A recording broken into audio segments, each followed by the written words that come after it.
Hi guys, the beautiful God of War has finally come to PC. So with that in mind, I thought I'd put together a quick video showing you how well the game can run on a lower end system. So we have a GTX1650 4GB laptop here. It's got a 6-core 12-thread Ryzen CPU in it, 4600H in fact, and 8GB of RAM. I've installed the game onto the internal SSD. And we're going to see basically how it runs with two different settings. One where I start the game a little bit higher than it possibly should be and you get the odd micro stutter, and then a bit later on tame it down very slightly and show you the basic PS4 settings. Now the footage you've just seen was the Pro version running in backwardly compatible mode on a PS5. It looks gorgeous, but the options that you've got on the PC version are quite substantial. If you just flick through them here, you will see there is a lot of options on the table. The only thing, in fact, I couldn't get working on the options and settings, which is a bit of a weird one, couldn't get full screen to appear. So it was borderless or windowed. Didn't see a full screen option. Now, whether that was down to just the specific system I was trying it on, or whether that's something to do with the actual game, who knows. The other little oddity is the headphone mode on the audio. So you've got stereo only there. If you switch it from headphone mode to sort of normal mode, it does recreate a surround sound effect, but it looks like it's a 5-point surround rather than a 7.1 surround. Bit of an odd one. Wasn't able to fully test that because I haven't got a 7-point system. But for stereo headphones, if you're going to run it on a headset, it does sound very, very nice, very crisp. So yeah, I do recommend that if you're running it to use the headphones. So I've turned VSync off for the purpose of this video, as you can see, and the FPS limit there is also off. I would tend to play this with film grain on 0 as well, rather than having the speckly effect, but this is how the developers sort of envisaged it, so I've sort of left it where they default set it at 3 for you to have a look at. We do have DLSS if you've got an RTX card. You know, obviously if you're running this on a GTX, it's not going to happen. You have got fidelity effects as well. You can turn that on and off, which will help your performance in some cases. And a couple of other advanced options there as well. But if we go to the actual graphics options, because this is the display tab, you'll see the adjustments that can be made to the actual look of the game.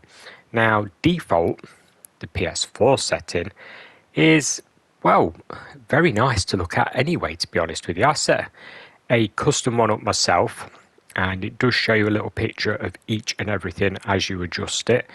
Now, there is low, medium, high, ultra on these presets, and ultra is pretty demanding, so you're going to want something more powerful than a GTX 1650 4GB for 1080p gaming on that particular one. In fact, I originally set the texture quality to high for my test. I was looking at the Vram used there in the bottom left hand corner, so you've got your reserve pool and how much you're using depending how you tweak all this stuff. Model quality I also put on high, and then the other bits and bobs where you're not going to notice too much of an impact on the visuals of the game, so I left them on original setting. You know, that's the original PS4 setting, by the way, not the PS4 Pro setting, which is on a higher resolution basically. And also shadows, you can probably notch that up one just to make them look that little bit more crisp. You want to leave reflections on if possible. They are in the original game, they're on the PS4 version, so just put them on the original setting to make sure you've actually got them rather than not got them at all. You do want them. This game is very, very beautiful. Like I was saying, some of the later sections, like you saw right at the very start of this video, you know, they are jaw-dropping. The artwork in this game is phenomenal. So there's the settings I started with that you can see right there, and we're going to play some game. Like I say, we're just within the VRAM limit there, only just. We've just sort of snuck under there by 40 meg or less, but still it's under. So, you know, we'll get into a bit of combat and a few scenarios where I think, you know, it might tax the GPU. It's certainly not going to tax the CPU, because this game is meant to run on an old Jaguar CPU. That's what's in the old PlayStations, and they're really, really, really weak. The other thing worth mentioning is RAM. Like I said earlier, I'm running this on an 8GB system. Now, the old PlayStation 4s had a similar sort of amount of memory that they could use. So if you're using this on original, you're going to come in under 8GB, no problem at all. This game seems to run between 6 and 7GB, depending on the scene that you're currently in. And having the SSD, if you've got one of those, certainly helps with the loading time. So yeah, very useful. But let's get into some fight and some action and see what you think.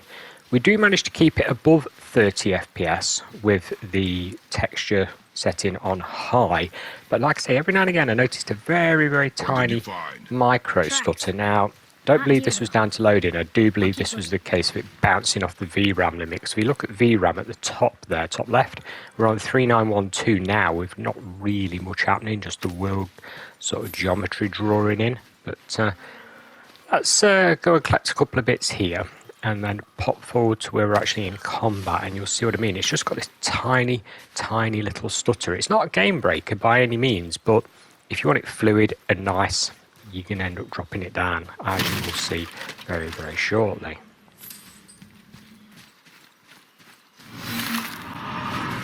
Okay, combat scenarios. This is where I noticed the stutter kicking in a bit more. Like I say, I'm really nitpicking. It's not a big deal. It's very minor. But if you've played this on a PlayStation, it's well, I played it on PlayStation 4 Pro to start with. I've never played it on a base model PlayStation, but it was perfectly smooth on that Pro. And really, coming to PC, I'd expect it to be as or better than that sort of console for this sort of spec computer. It should run it a lot better than that. I mean, really, we could be aiming for 60 FPS, but you would have to tone a few things down to get that quite substantially, and I didn't want to lose the value of the artwork in the game.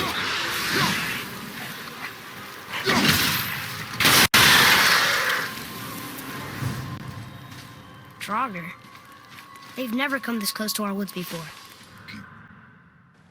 Let's just notch things down one setting. So we're just going to adjust one thing, and this completely clears the stutters. So if we go to display and go to graphics and go down to texture quality and put it on original, this is the original PS4 setting. We're not trying to bump it higher. Some of the other settings are still higher, so the overall visual should look a notch above, especially with the shadows up like they are. But I had no stuttering at all, guys. So on the settings with the GTX 1650, there wasn't even a quiver. There was nothing, not even a tiny bit. And I did play through, a reasonable amount of the game, and in some of the bigger fights, you get to the first boss sort of thing after these sections, after the hunting the deer, and there was nothing. There was no stutters, no slowdowns. In fact, it was great. It played very well. FPS, as you can see, high 40s, always staying above 40s, doing well. And memory there, we're down to 3GB VRAM, GPU there 65%, so not really super taxed. And the actual RAM for the game now on 5 to 6GB, so all in all, more manageable. Ran very nicely, a lot better in fact than trying to push the textures to the high setting.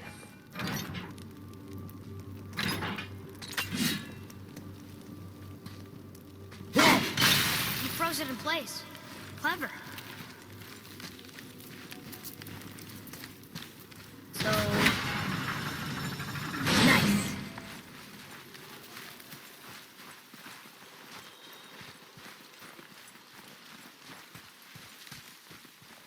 Couldn't really conclude the video without a boss fight to see how it handled it. It's quite a lot going on. There's a lot of particle effects in the background, some nice smoke and everything going on.